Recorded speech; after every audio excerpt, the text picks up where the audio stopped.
Tonight we're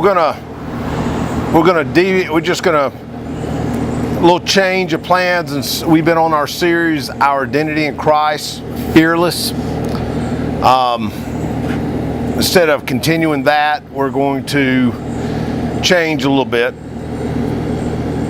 As y'all know, the last couple of weeks have been really difficult to turn on the news.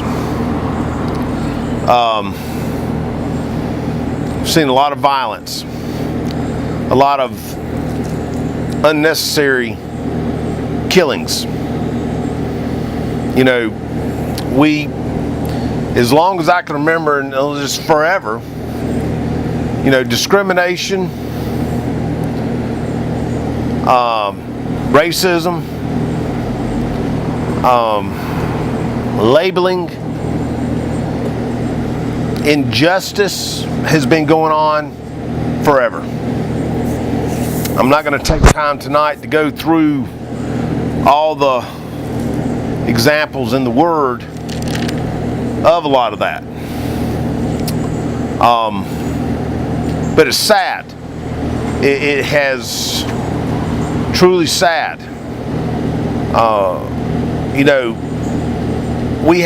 God does not make bad people. God makes good people. We are all His children. And the Word tells us that He forechose every one of us in Himself before the foundations of the world.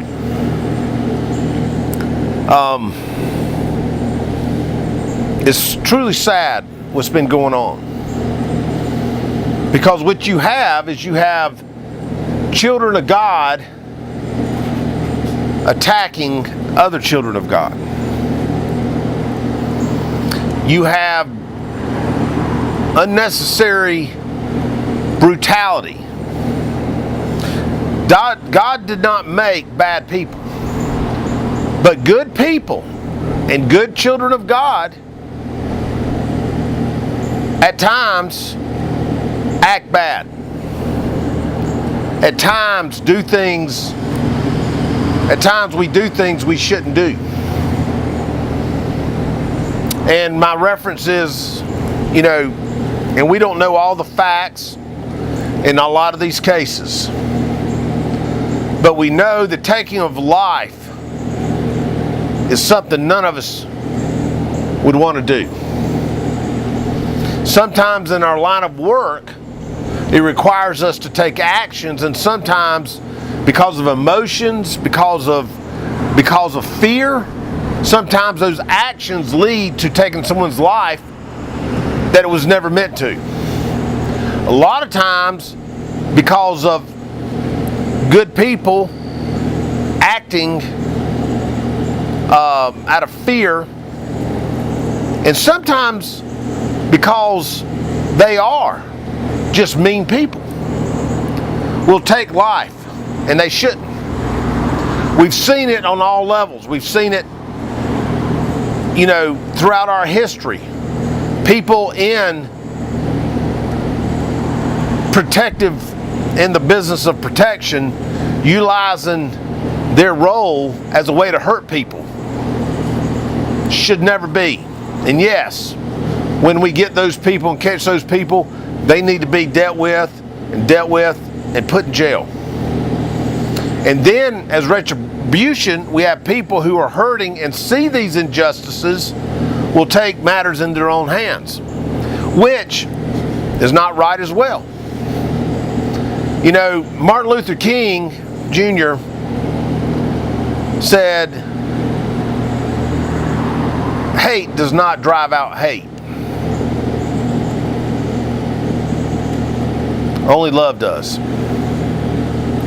And in the Word, Jesus makes this plainly. It's clear. Jesus, and we talk about this all the time, Jesus gave us but one commandment, and that's to love each other as He's loved us. We've read about that over and over and over again. He also tells us in John 13, which we talk about a lot, if you have love, if you have love for one another, they will know you are my disciples. If we have love for one another, people will know we are disciples of Christ.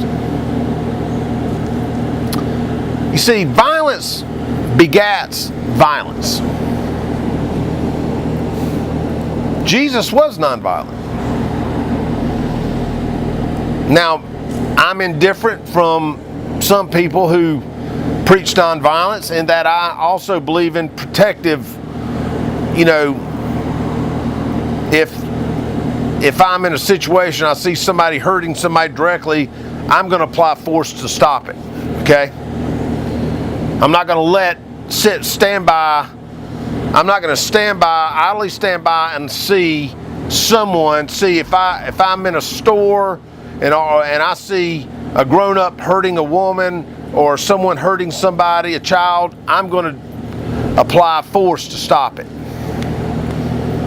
If I have to. Not that I want to, but I do not like seeing innocent people hurt. And we have far too much of this. Jesus really spelled it out for us. Simply love. And it's really difficult for a lot of people to get that through their heads.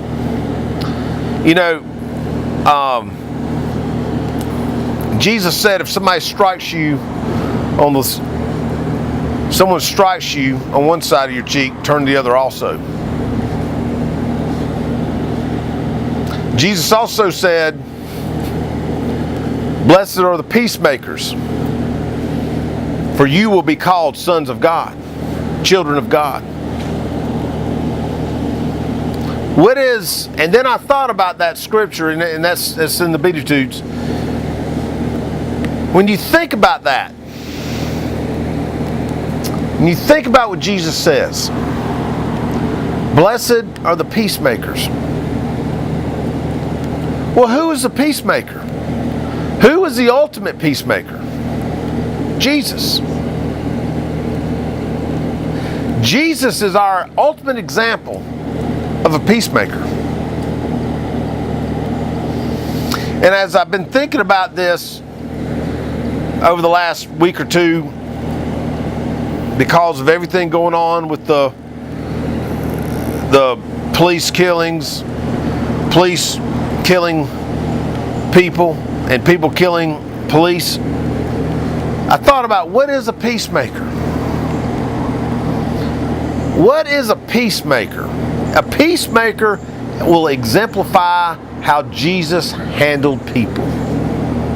Because Jesus is the ultimate peacemaker. And as we talk about all the time, as He is, so are we. A peacemaker does not like injustice. A peacemaker does not like when somebody else is hurting somebody.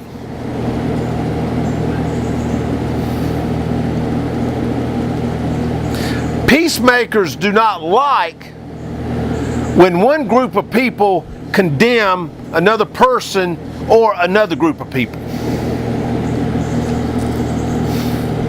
Last week I told that story about the Edgar family band.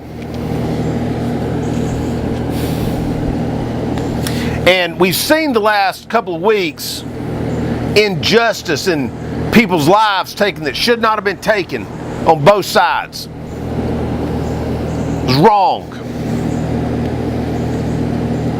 We also see it in areas, injustice, where, like in this case, this young teenage girl was a gospel singer. Highly sought after, had a record deal. Was invited to come sing at a lot of events. Had a gift, God-given gift. She met somebody, got pregnant. Word got out that she had gotten pregnant. She was condemned by the local Christian leaders. That's the opposite of being a peacemaker. Peacemakers do not condemn others. Peacemakers do not leave a person who needs help laying in the ditch. And peacemakers do not want to get wet in the rain. We'll continue this.